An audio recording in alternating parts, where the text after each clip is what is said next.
«Куда в такое время?» – окликнула Хатуч, Ферита и Сейран.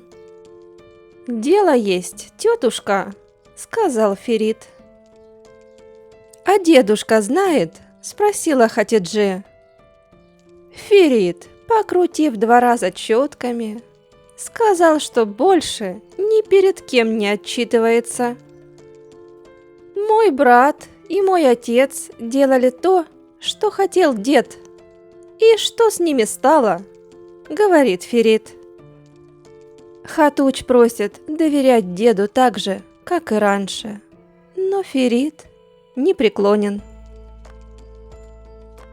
«Почему так жестко?» – спросила Сейран. «Отныне будет так», – ответил Ферит. «Да что происходит?» – спрашивает Сейран. «Даже не спрашивай», – сказал Аби. «Переживем эту ночь, а потом поговорим». Суна, в ожидании Каи, Айфакат вернулась из компании домой.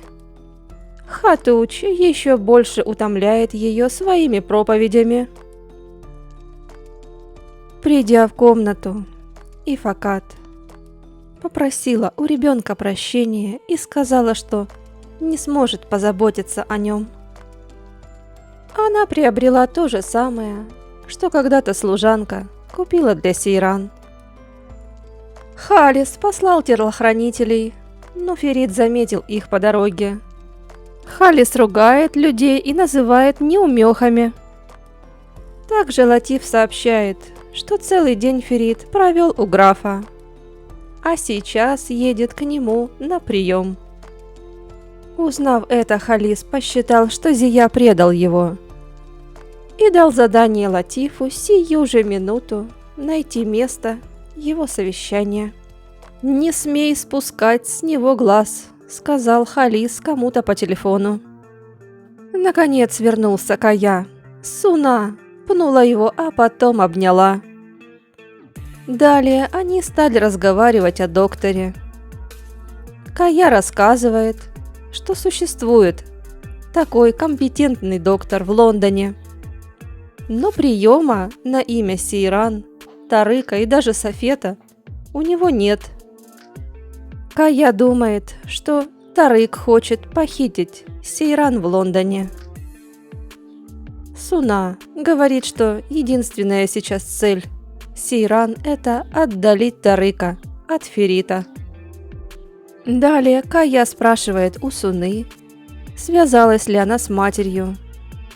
И Суна говорит, что при разговоре почувствовала что-то не то и думает ей перезвонить. «Вместе мы справимся», – поддержал Кая Суну и обнял ее. Тем временем Ферит и Сейран прибыли на ужин. Зия представил их. «Халис Ага тоже к нам присоединится?» – спросил кто-то. И Зия ответил, что сегодня будут только свои. Кто-то у Ферита поинтересовался здоровьем Халиса Кархана.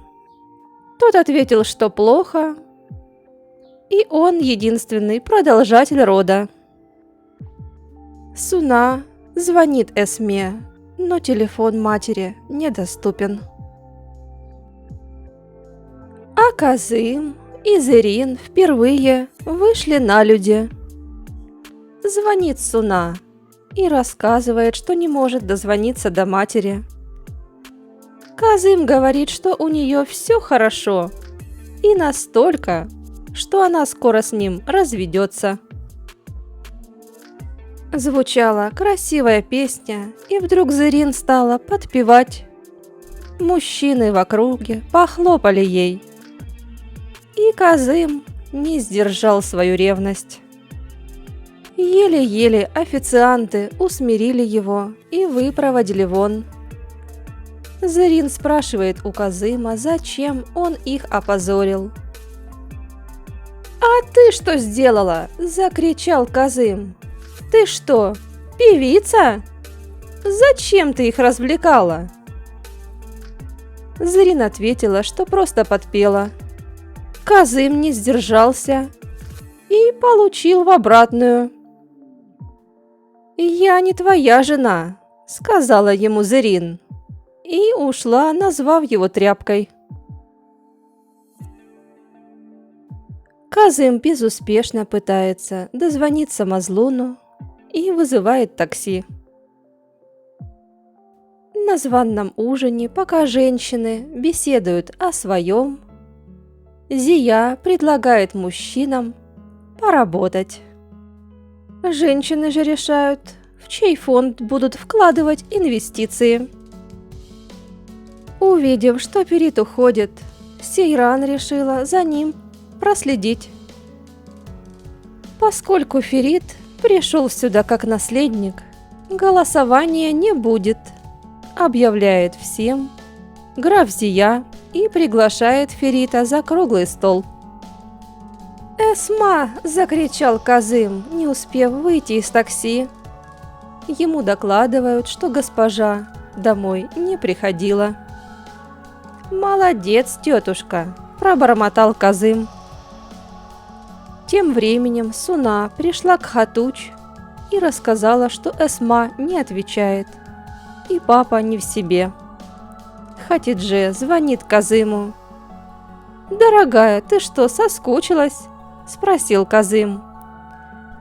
Та просит передать трубку Эсме. Казым говорит, что ее невестка собирается с ним развестись. Хатуч решает, что Суна завтра поедет и увидит маму. А Сейран втайне от Ферита позвонила деду. Халис просит ее ни с кем не разговаривать, выйти на улицу и ждать его. А граф Зия на глазах у всех сливает одного из участников. Он предъявляет ему то, что тот не выполняет все, что говорит ему совет.